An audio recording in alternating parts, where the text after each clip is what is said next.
Thomas watched the footage and froze as his own son Andrew and daughter-in-law Melissa calmly plotted his death, rehearsing how to stage an electrical accident and calculating exactly how much money his life was worth. The man who had raised Andrew alone after his wife died now realized he was nothing more than a payout on an insurance form. It was betrayal so cold it felt cinematic, the kind of treachery that makes the blood boil and the heart shatter at once. But what they didn't know was that the prey they marked had already set a trap. Subscribe to the channel, share your thoughts in the comments, and imagine what happens next. Thomas stood in the dim light of his basement workshop, his calloused fingers brushing across the steel housing of the breaker panel like a pianist touching ivory keys. Every outlet, every junction box, every hidden wire behind the drywall carried the imprint of his hands. He had built this place not as a house, but as a monument to endurance. The smell of solder still lingered, faintly buried deep into the grain of the wooden beams. He had spent decades here, bending copper into shape, chasing voltage across circuits, keeping the flow of energy steady and invisible. Most people saw walls and furniture. Thomas saw living veins of wire pumping electricity into every room, a system as alive to him as blood in the body.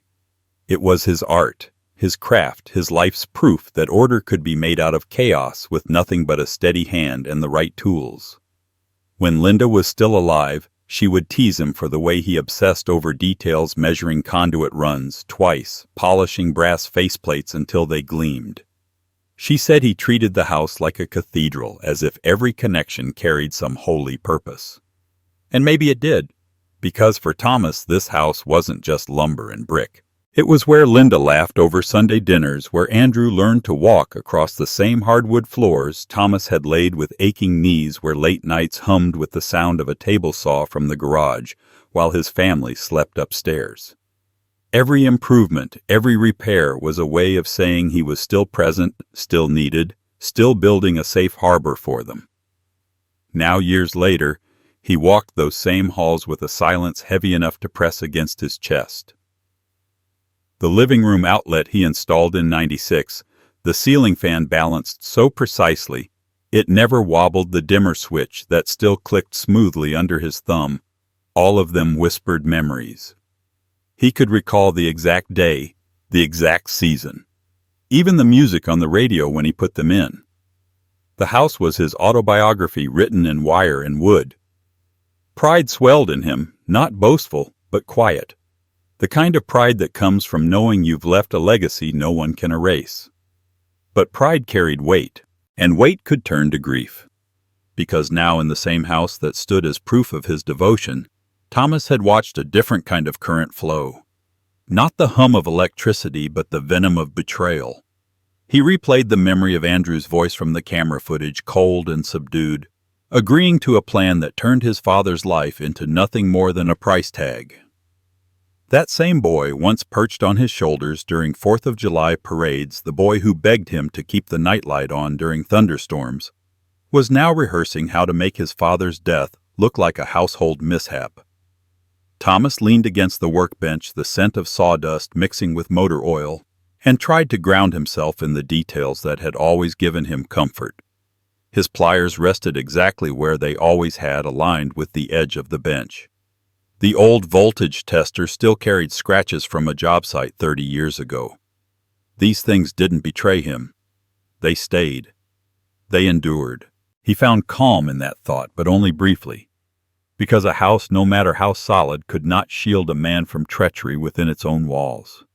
He remembered the day Andrew moved back in broken after losing a job after gambling debts whispered behind closed doors. Thomas had cleared out the spare room, painted it fresh, told him this was still his home. A father's instinct was to rescue no matter how heavy the load. But Melissa's arrival had shifted something. Her smile had charm sharp enough to cut her questions too precise, always circling around property insurance, the kind of details that didn't belong to her. Thomas had seen bad wiring before, circuits that looked fine on the surface, but carried the seeds of failure inside. That's what Melissa felt like, an elegant facade hiding a dangerous flaw. He took a sip of coffee gone cold on the bench, staring at the glowing screens of his newly restored cameras. Pride mixed with bitterness now. The same hands that wired this house had wired the trap that caught his son and daughter-in-law revealing their plot. His craft had given him the eyes to see truth stripped bare. But it also forced him to face the hardest truth of all: that legacy meant nothing to those who wanted to profit from your absence. The October wind rattled the workshop window.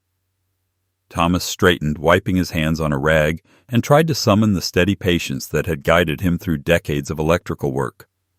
Troubleshooting circuits required calm observation, not panic. You traced the problem wire by wire, breaker by breaker, until the fault revealed itself. That was the way forward now. No room for rage. Rage was wasted energy. Precision was power. He climbed the basement stairs, slowly pausing to rest his hand on the banister he'd carved himself in the late 90s. The wood was smooth under his palm, polished by years of use. Above the house creaked softly the familiar symphony of a structure alive with time. He listened closely, as he always had, to every hum, every vibration. Once those sounds had comforted him. Tonight they sounded like warnings, like the house itself was holding its breath. In the kitchen, he ran his hand along the counter where Linda used to knead bread on Sunday mornings. He could almost hear the radio she played low, the smell of flour mixing with coffee. He closed his eyes and let the memory linger, both painful and grounding. She would have known what to say. She would have told him that pride is only worth something if it's defended. And that was exactly what he intended to do. He set his empty mug down with deliberate care and looked out the window into the dark yard. Pride and craftsmanship had built this fortress of wood and wire, but it would also become his weapon. Every hidden camera, every backup recording, every secured line of evidence was another nail in the coffin of those who thought him helpless. They underestimated the man who had spent a lifetime mastering power that could kill or protect, depending on the hands that guided it. And as the house hummed with quiet electricity, Thomas allowed himself one final thought before the storm. If betrayal had entered through the front door wearing his son's face, then justice would walk back through that same door, cloaked in silence, carrying the weight of truth. What came next would not be mercy. It would be precise, merciless as a live wire in wet hands. He adjusted the cameras one last time, watching the green lights blink steadily. Each one felt like a heartbeat, a promise that he was not alone, not blind, not powerless.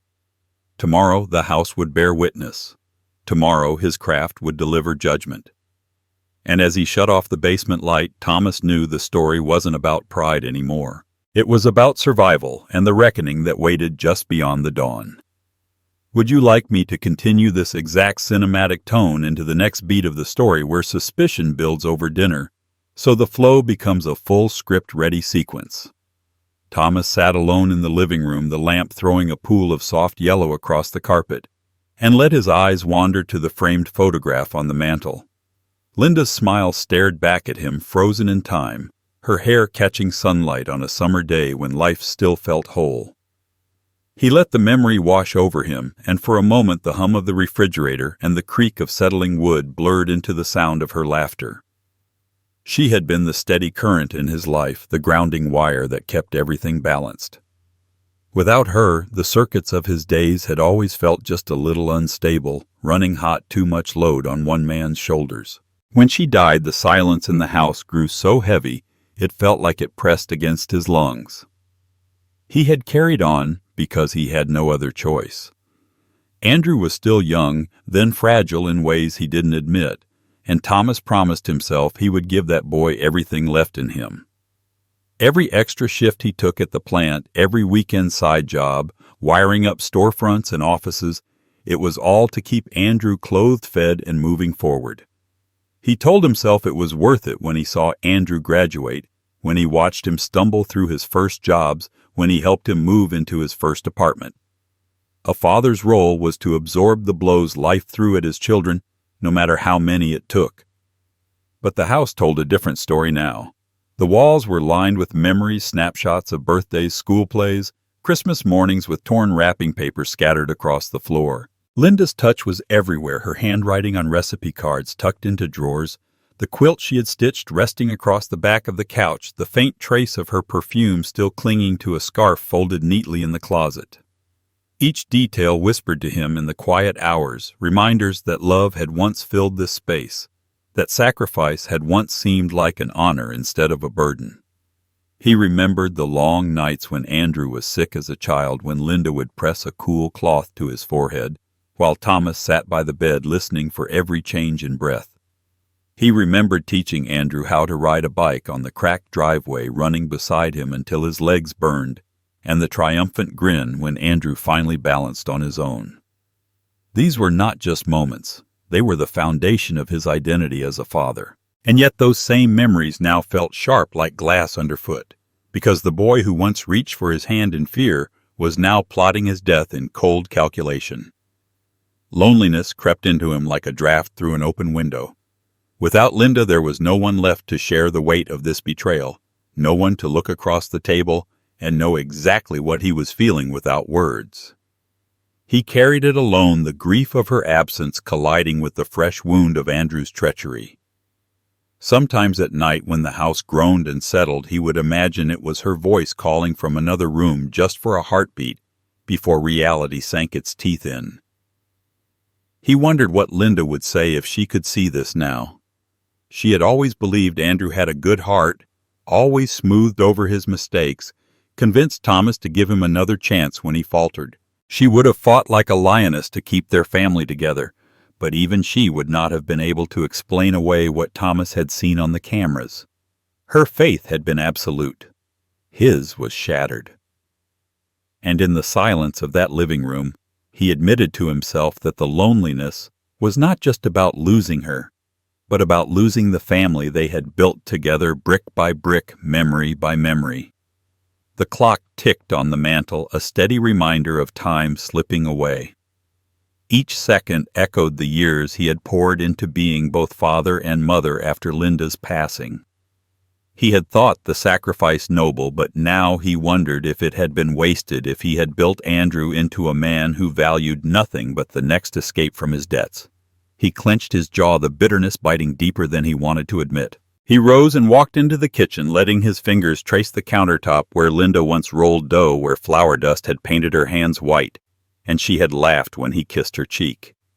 The ghost of that moment lingered vivid and cruel, because it reminded him of what loyalty and devotion had once meant. The contrast was unbearable. He could feel loneliness curling inside him, hollow and sharp, demanding to be filled but offering nothing in return. Yet even as the memories hurt, they gave him a kind of steel. Every sacrifice he had made, every long night alone, every tear shed quietly at the edge of their bed, all of it told him one truth. He was stronger than Andrew and Melissa imagined. He had lived through loss that should have broken him. He had raised a boy into a man while burying the only woman who had ever truly known him. That kind of endurance didn't fade with age. It hardened into something unshakable. He looked again at Linda's picture, her eyes bright as if she knew more than she should, as if she were warning him even now. He felt the loneliness pull at him, but he also felt her presence steadying him. She had given him a life filled with love, and he had given everything to their family. That truth mattered even if Andrew no longer honored it, and it was that truth that reminded him he wasn't done yet. Because ghosts may whisper of the past, but the living must decide the future. And as the house creaked softly under the weight of memory, Thomas understood one thing with absolute clarity. Loneliness was no longer something to endure, it was fuel. And that fuel would carry him into the next move, into the sharp edge of suspicion that was already beginning to take shape. Dinner began like any other Friday evening, with the clatter of plates and the faint aroma of roast filling the kitchen. Thomas had cooked the way he always did, carefully, methodically, as though putting food on the table could still mean family rather than obligation. Melissa slipped into her seat with that flawless smile, a smile that looked rehearsed, carved into her face like theater makeup. Andrew followed close behind his shoulders, hunched, his eyes darting to the floor as though even the hardwood might offer him an escape. The small talk was brittle, breaking on every word.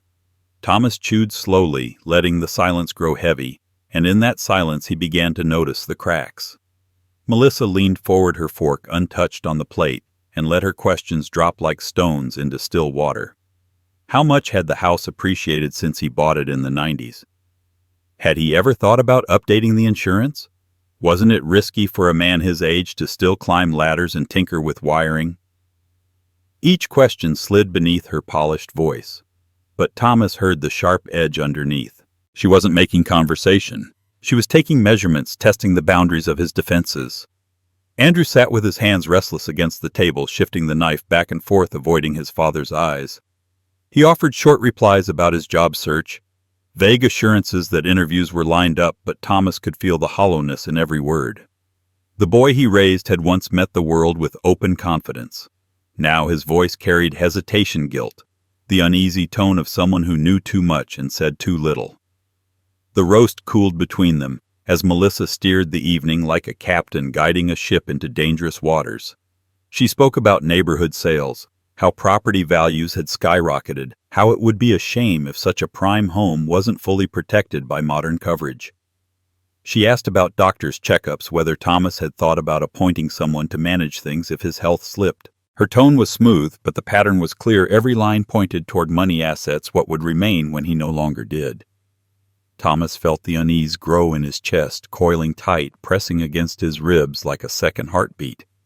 He had lived long enough to recognize when a current was off, when the hum in the line carried more than it should.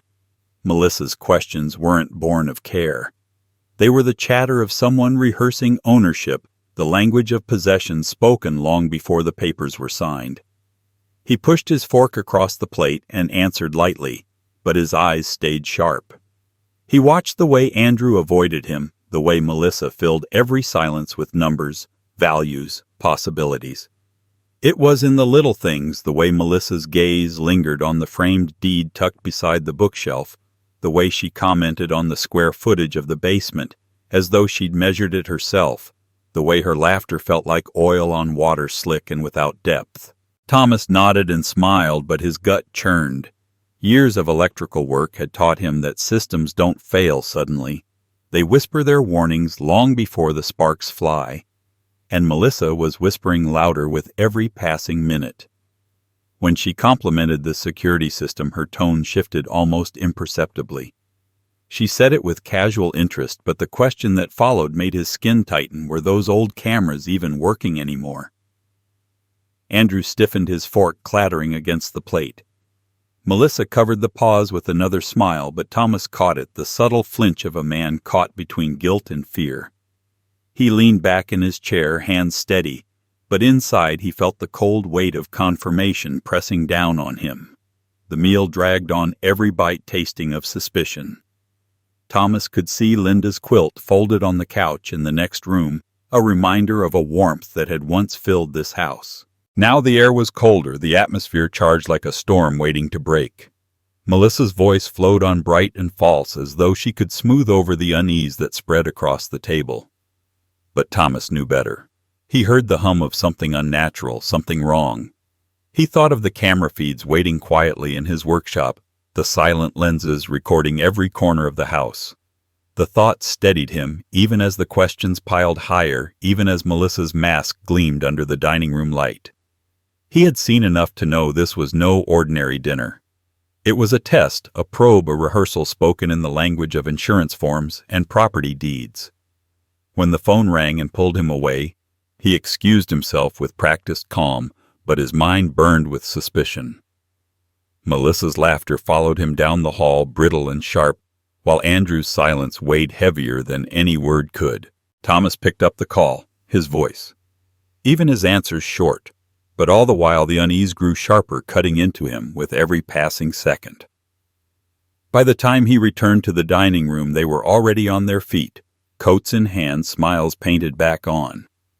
Melissa thanked him for dinner, her voice sweet enough to curdle, while Andrew muttered good night without raising his eyes. The door shut behind them, and the house fell into silence once more.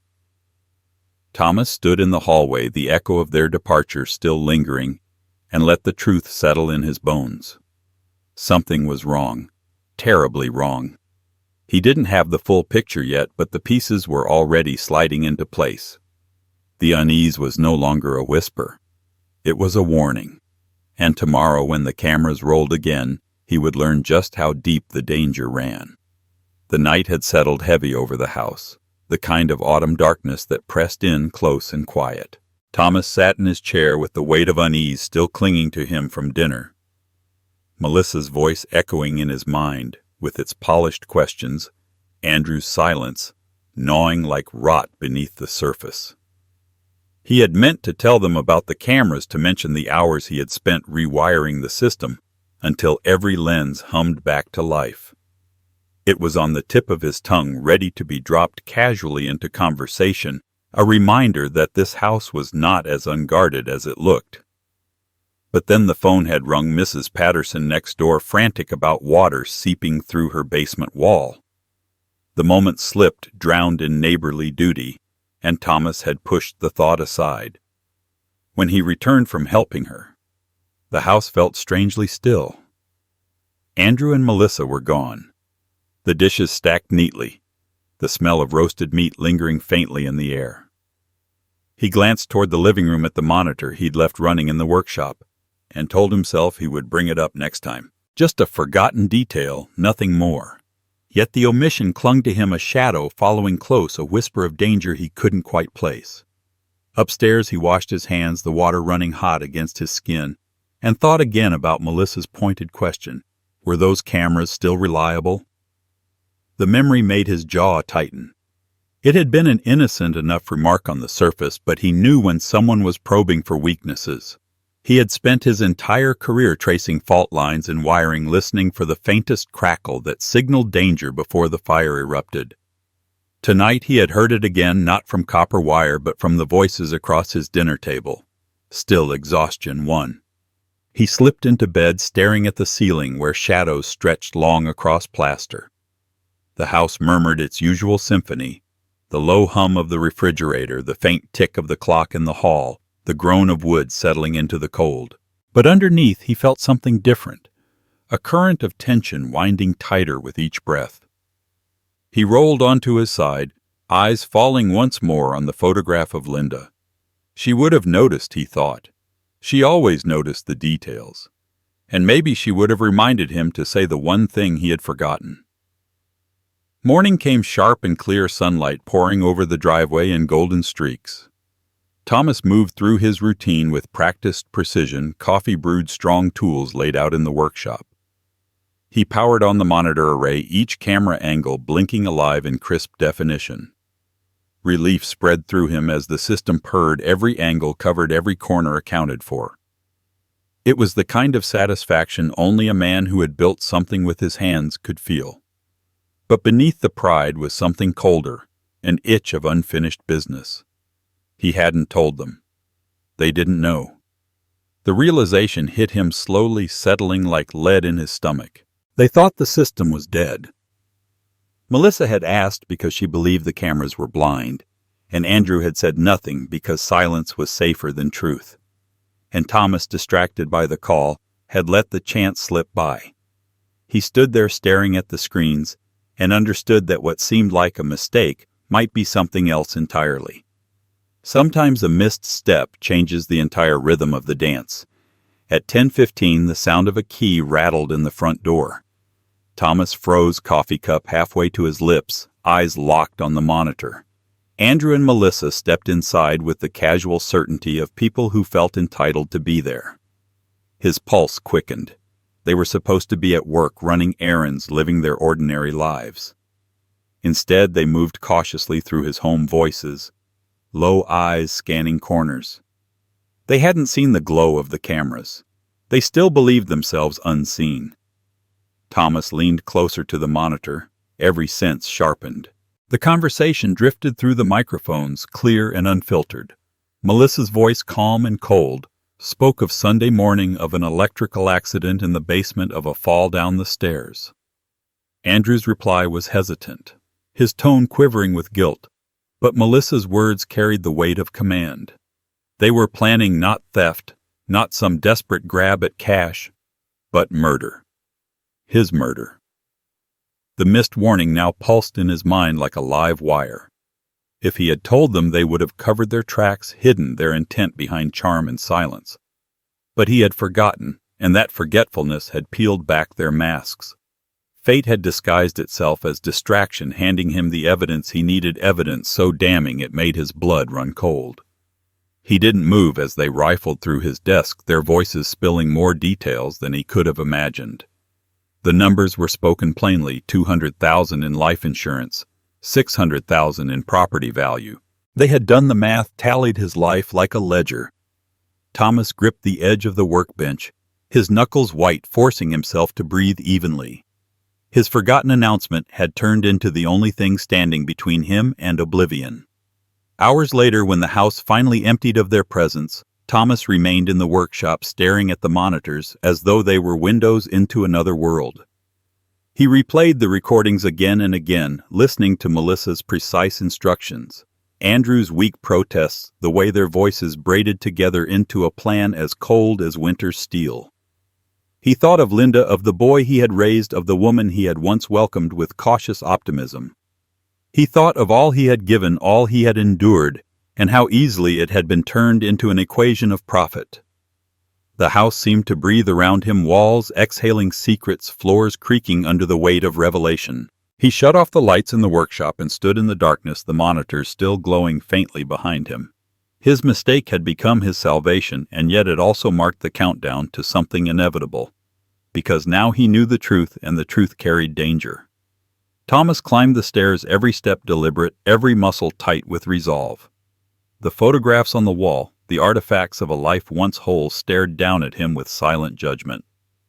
He paused at Linda's picture once more, her smile steady, her eyes seeming to warn him that fate does not hand out second chances. He had been given one by accident or by providence, and it was now his to use. He poured himself another cup of coffee, staring through the kitchen window at the pale autumn sky. His breath fogged the glass as he whispered to himself words only he could hear. Tomorrow, or the day after, they would try again. But this time he would be ready. The forgotten warning had not ended the story. It had only begun the next chapter, the one where suspicion would harden into strategy and strategy into survival. Thomas sat in the workshop, the monitors casting a cold glow across his lined face as Melissa's voice slithered through the speakers. She spoke with the precision of someone reading from a script, her tone smooth and unshaken, each word slicing deeper than the last. She wasn't speculating, she wasn't nervous, she was directing. The plan unfolded in ruthless clarity, a staged accident in the basement, wires left loose, a sudden fall, and the silence of a man left broken on the concrete. The delay of the emergency call was key. She said, her voice calm as if she were discussing dinner reservations. Every second of hesitation would seal his fate, while she rehearsed the timing as though she had practiced it before. Thomas's chest tightened. The numbers spilled from her lips like a cruel accounting sheet: 200,000 from the insurance policy, 600,000 in property value, $800,000 wrapped neatly in the currency of his death. His hands trembled as he replayed the clip, Melissa leaning closer to Andrew, her eyes glittering with the hunger of someone who saw more than money. She saw freedom, power, a life carved out of someone else's grave. Andrew's voice followed, thin and uncertain, the weak protest of a man already trapped. He asked questions, hesitated, but never refused. His silence was complicity, his bowed head the signature on his father's death warrant. Thomas felt the words like a blade pressing against his ribs. This was not desperation, not some impulsive crime born in a heated moment. It was deliberate, planned, drawn out like blueprints for a house. Only the structure being built was his destruction. The workshop felt colder than the October air outside. He remembered every sacrifice, every long night that had kept Andrew sheltered and fed. He remembered carrying the boy on his shoulders, teaching him to ride a bike, staying up through illnesses with cool cloths on his forehead. Now that same boy sat in his kitchen, plotting patience into murder, agreeing to wait long enough for the insurance to pay, but not so long that suspicion would fall. Thomas closed his eyes and let the weight of betrayal press into him, until it nearly bent him double. Melissa's confidence was unnerving. She spoke of paramedics like obstacles, of neighbors like blind bystanders, of the police as paperwork to be filled out once the body cooled. She rehearsed which words to use on the 911 call, the perfect tone of panic, the catch in her voice when she told the operator she had just found her father-in-law collapsed. Her performance would be convincing because it was rooted in truth. He would indeed be lying on the floor unconscious, or worse, while she spun lies into a net strong enough to hold 800,000 in her hands. The knife of betrayal twisted deeper when Melissa laughed softly, a sound too casual for the weight of her words. She joked about renovations they could afford once the deed was done, new floors, a remodel in the kitchen, maybe even selling the place and moving into something larger. It was a future built brick by brick on the erasure of the man who had made it possible in the first place. Andrew didn't laugh. He barely spoke. But he didn't stop her either, and that silence was worse than laughter. Thomas leaned closer to the screen, his reflection pale against the glass, and forced himself to listen to every word. It wasn't just about the plan anymore. It was about seeing them without masks, stripped bare in their hunger. Melissa was the architect, sharp and merciless. Andrew was the accomplice, too weak to pull away, too guilty to confess. Together they were the storm waiting to break over him, and he alone was standing in its path. The dread settled into his bones like frost. He thought of Linda again, of her unwavering faith in their son, and wondered how her heart would have broken if she had lived to see this. He wondered if he had failed her, if his devotion had blinded him to the rot growing under his own roof. But the time for regret had passed. Regret couldn't mend wires or stop fire once it sparked. Only action could. Melissa's voice dropped lower, instructing Andrew to handle the breaker box, just so to loosen a screw to leave one connection vulnerable. She explained how easy it would be to claim it was negligence, that his age had caught up with him, that one wrong step had taken him down. It was rehearsed with clinical precision, and Thomas realized with horror that this was not her first time planning death. Her tone carried experience, the steady assurance of someone who knew exactly how long a body could survive without help, how grief could be imitated until no one questioned its truth. Thomas's hand tightened around the armrest of his chair until the wood creaked. He forced himself to breathe through the dread, to listen past the pounding of his pulse. Because buried inside their cold calculations was opportunity. Their arrogance was a weapon he could turn against them. They believed the cameras were blind. They believed the house was theirs already, its veins of copper and wood waiting to be stripped and sold. They had underestimated the man who had built those veins with his own hands, who knew every inch of the house better than they ever would. The footage ended with Melissa's hand on Andrew's, her voice low and commanding. "Tomorrow or the next day," she said. "Soon." Thomas shut off the monitor, the room plunging into silence so thick it rang in his ears. He stood slowly, every muscle taut, and looked around the workshop he had built with his own sweat. The tools gleamed under the dim light, each one a reminder of skill, patience, and endurance. They thought they had written his ending, but they had only scripted their own. The dread did not fade, but it sharpened into something else. It became the edge of resolve, the kind of clarity that comes when a man knows the odds are against him but refuses to yield. Betrayal had hit like a knife, but Thomas was no stranger to pain. He had lived through loss before, through nights of grief that nearly hollowed him out. He had survived Linda's death. He had survived raising Andrew alone. He would survive this too, and when the reckoning came, it would not be gentle. He glanced once more at the cameras, their steady lights blinking like silent witnesses, and knew the house itself was on his side. The wires he had laid, the circuits he had built, the eyes he had hidden, they would tell the truth when words failed. Melissa had drawn her blueprint of murder, but he had his own design. And as the night deepened outside, Thomas felt the dread harden into quiet preparation. The betrayal had cut him open, but in the wound was clarity. They thought the stage was set for his death. What they didn't know was that he was already rewriting the script, and the next act would not belong to them. The discovery came not in a single strike. but in layers peeling back like rotted wallpaper to reveal something fouler beneath. Thomas had gone deeper into the recordings, combing through every word, every casual slip Melissa had allowed herself when she thought no one was watching. At first it sounded like arrogance, the kind of overconfidence that came from plotting too long in secret.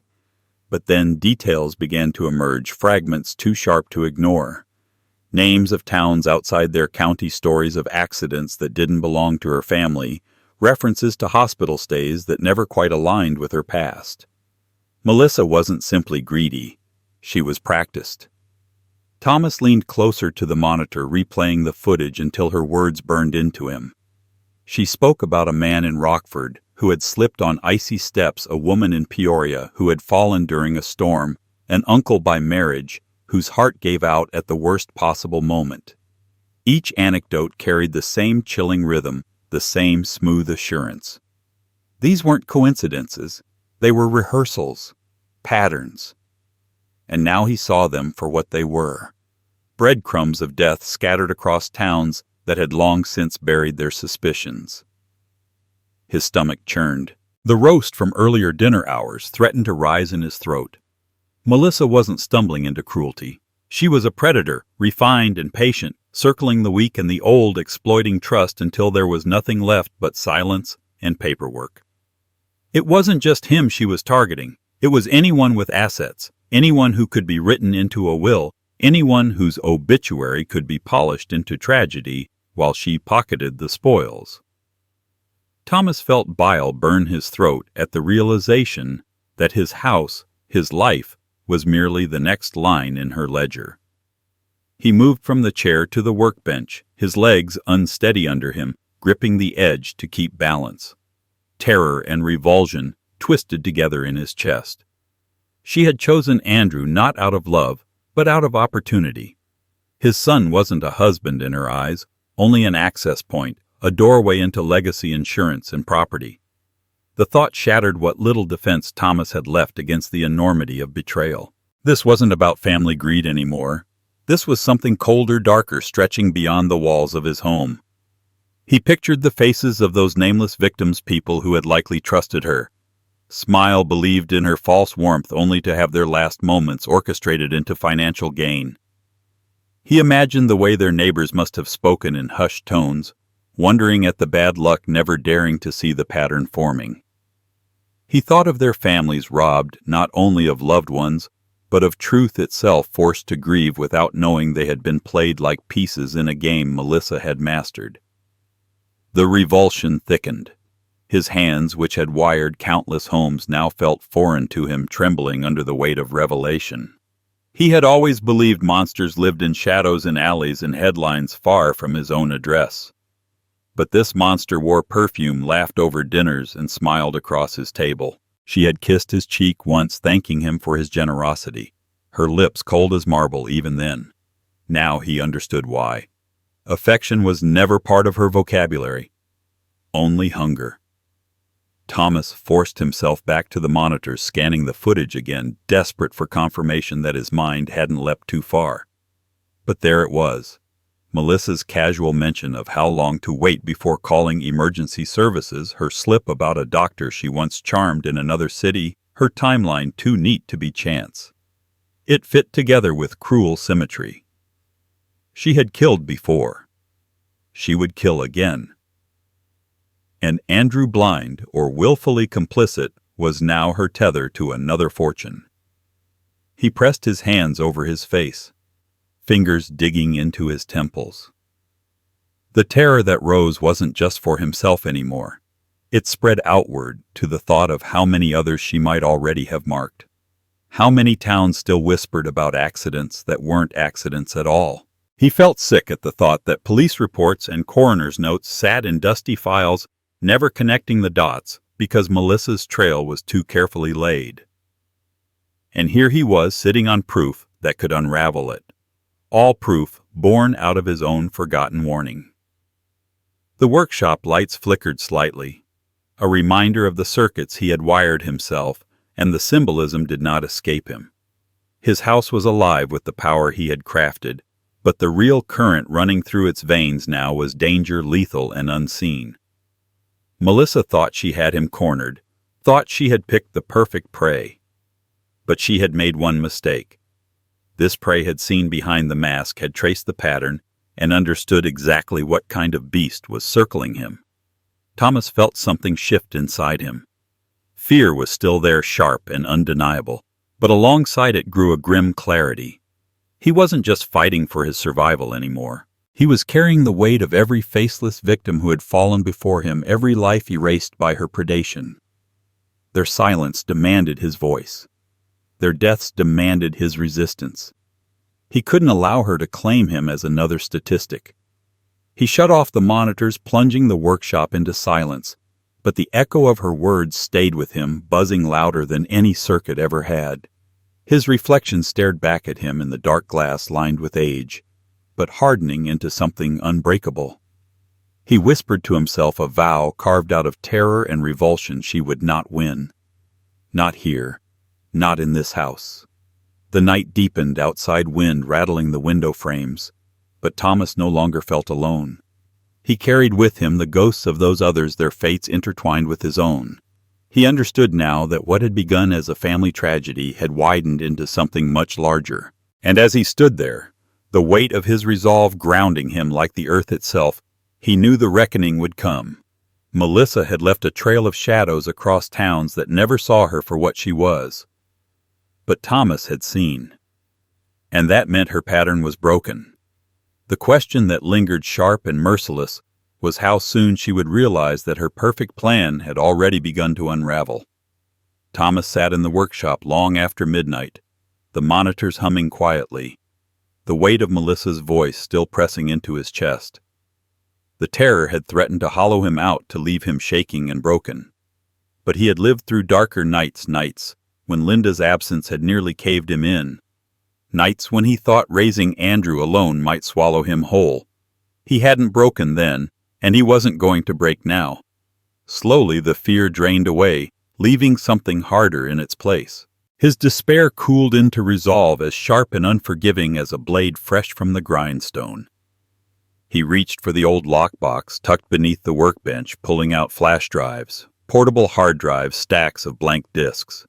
For years he had documented every repair, every blueprint of the house, every upgrade he had wired. That instinct for record-keeping now became his lifeline. He transferred the footage not once but 3 times, each copy hidden in a different place. One in the false bottom of his tool chest, another slipped inside a hollowed-out breaker box, and the third sealed inside an envelope he would deliver at dawn. Melissa had rehearsed death like theater, but he would script her downfall with precision. The printer in the corner whirred to life as he produced transcripts of their words, every damning phrase frozen in ink. He highlighted the number she had spoken, the exact timing of her staged 911 call, the grotesque humor in her voice when she spoke of renovations funded by blood money. Each page added weight to the growing file that would ensure this story didn't end in silence. The work steadied his hands. The man who once wired skyscrapers and hospitals now wired his own survival using the same discipline that had carried him through decades of unseen labor. When the evidence was secured, Thomas picked up the phone and dialed a number he had not used in years. It belonged to an old friend from his union days, a man who had left construction for a badge and a desk in the police department.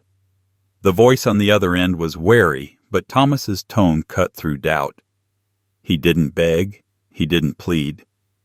He laid out the facts with the calm clarity of a man presenting a blueprint. Names, dates, plans, recordings.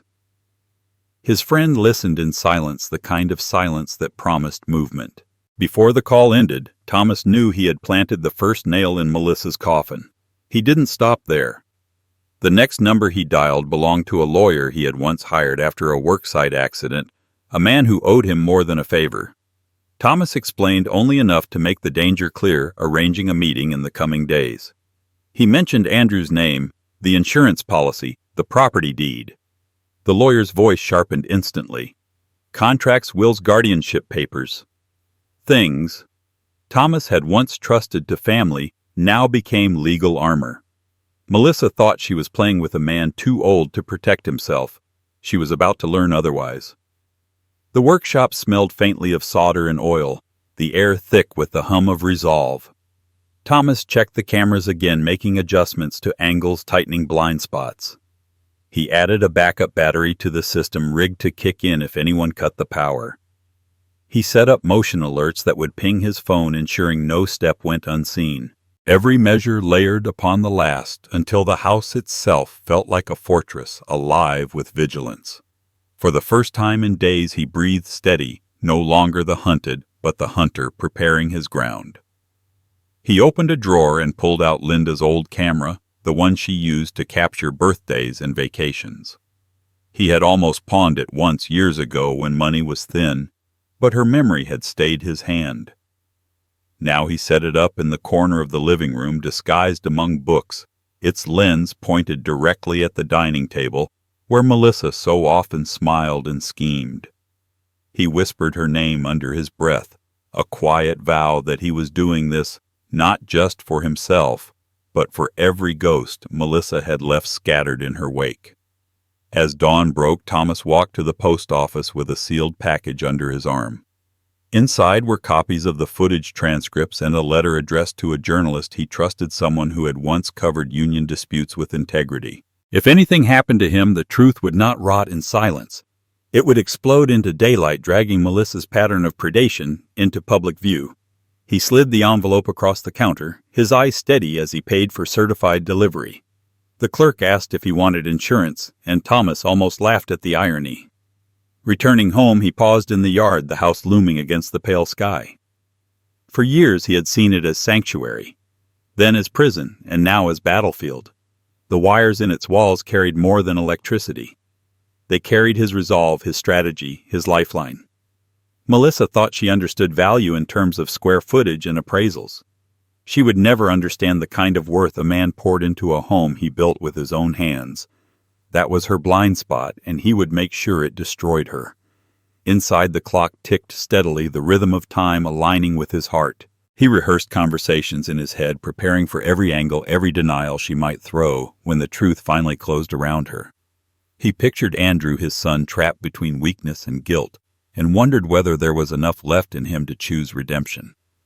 But he couldn't dwell on that. This wasn't about saving Andrew anymore. It was about survival, about ensuring Melissa never claimed another victim. The fear was still there, lurking in the shadows of the house, but it no longer ruled him. Fear had sharpened into clarity, into a map of steps laid out with the precision of circuits on a blueprint. He had become the electrician again, reading the invisible flow, tracing each current until the system made sense. Only this time the current was betrayal, and he had wired the breaker that would cut it off. Night fell again the second after his revelation. Thomas sat at the monitors, calm now. Steady, his plan laid out like blueprints across the table. What once threatened to bury him had become his foundation. He was no longer the man waiting to be struck. He was the man preparing to strike back. And the moment Melissa stepped into his home again, the current she had unleashed would turn against her brighter and more deadly than she ever imagined. The house no longer felt like a home. It felt like a stage, every corner dressed for a performance only Thomas knew was about to begin. He moved through its rooms with a calm precision, not the frantic pace of a man cornered, but the deliberate rhythm of someone who had finally taken back control. The evidence was tucked into place, each copy hidden in its own sanctuary, each camera lens angled to catch the smallest flicker of treachery. The police knew. The lawyer knew. And now, whether they realized it or not, Andrew and Melissa were walking into a trap built with the same care Thomas had once used to wire hospitals and skyscrapers. He started in the basement where Melissa's script had called for his accidental fall.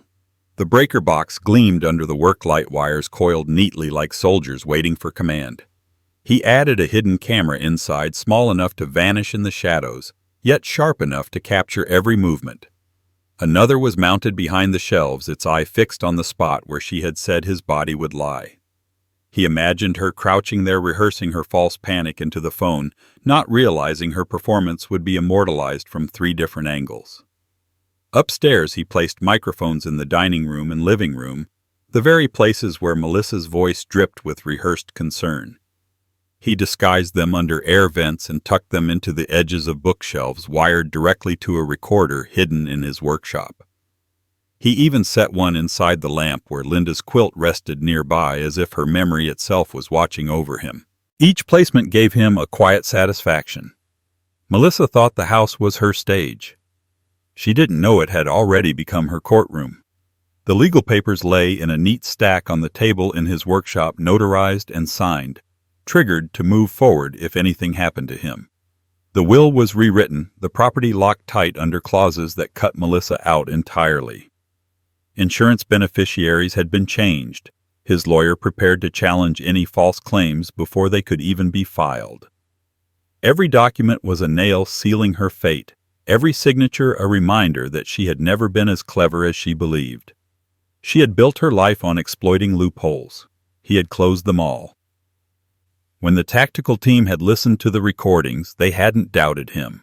They had heard Melissa's voice cool and methodical, and the silence of Andrew folding under her command. They didn't promise swift action. Bureaucracy rarely moved that way, but they gave Thomas something even better. They gave him time. Time to prepare, time to harden his defenses. Time to ensure that when the final move came, Melissa would have nowhere to run. The calmness that settled over him was unlike anything he had felt in weeks. Fear had been replaced by strategy, despair by clarity. He found himself almost grateful for his decades of work, the discipline of wiring circuits, of knowing that every current could be controlled if you traced it carefully enough. That was all. This was now a circuit of greed and betrayal. He had found the loose wire and he was ready to shut off the breaker. In the days that followed, he rehearsed his own part. He cooked meals as if nothing had changed, answered Andrew's half-hearted phone calls with steady patience, even allowed Melissa's polite texts to draw him into the illusion of family dinners still to come. But behind the calm replies, his mind ticked like a clock. He knew their next move would be soon, before suspicion from the outside could creep in, before their debts forced Melissa into riskier schemes elsewhere. She was too confident, too practiced to wait. He found himself smiling faintly as he walked through the house, no longer weighed down by dread. For the first time in years, he felt not like a man fading into old age, but like the younger version of himself who had once outsmarted inspectors, solved impossible wiring puzzles, and carried an entire family on his back. Empowerment sat heavy but steady in his bones. He was no longer prey waiting for teeth. He was the hunter who had laid the snare. At night he sat in the workshop with the monitors glowing, watching the feeds roll silently across the screens. Sometimes he replayed Melissa's cold voice, not to torture himself, but to remind himself how blind she was to her own arrogance. She thought herself untouchable, a phantom, slipping through towns, her trail disguised as coincidence. But this time was different. This time her ambition had led her into the house of a man who understood systems better than she ever could. She hadn't accounted for resilience. She hadn't accounted for him. The calm satisfaction grew sharper with every detail he secured. He checked the locks not out of paranoia, but to ensure her narrative of negligence could never take root. He updated the security system to ping his phone instantly, so no matter where she moved, her shadow would be captured. He even placed a small envelope in Andrew's childhood room, where only guilt could guide him to it, a note reminding him that a father's patience was not weakness and that betrayal would carry a cost. Thomas didn't pace anymore. He didn't drink his coffee in restless gulps. He sat steady, every movement deliberate, every breath measured. Empowerment had become his armor, satisfaction his weapon. He thought of Linda often, how she had once told him that quiet men were underestimated until it was too late. He whispered to her photo one evening, promising her that he would see this through, that Melissa's chain of destruction would end here in the very home Linda had once filled with warmth. The stage was ready. The trap was set. All that remained was for the predator to step into it, blind to the fact that her game had already been stolen from her hands. And as Thomas turned off the light in the workshop, leaving only the steady blink of the monitors in the dark, he felt not fear, not grief, but the deep calm of a man one step ahead, waiting for the curtain to rise. The morning broke clear and cold, the kind of sky washed pale by autumn winds, sunlight sharp against the frosted grass. Thomas woke before dawn, his body heavy with years yet steady with purpose.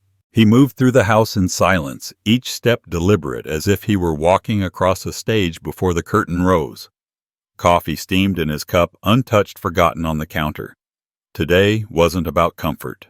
Today was about the reckoning. He returned to the workshop, the hum of the monitors greeting him like old allies. The footage was cued, every second of Melissa's voice catalogued and prepared. He studied his own reflection in the screen, the hard lines carved into his face, the calm behind his eyes. The man staring back at him was not broken. He was ready. For weeks he had lived in the shadow of betrayal, every heartbeat choked with dread. But now dread had burned away, leaving only resolve. The sound of a car pulling into the driveway snapped him to attention. Tires crunching over gravel, doors shutting with careless confidence. He didn't need to look. He knew the rhythm of their arrival. Andrew's steps hesitant. Melissa's clipped and certain. He straightened his shoulders, the weight of decades pressing into his spine, and waited. The trap had been set long before this moment, but the confrontation, this face-to-face reckoning, was the final wire to close the circuit. Melissa entered first, her eyes sweeping the living room with the casual arrogance of someone who already considered it hers.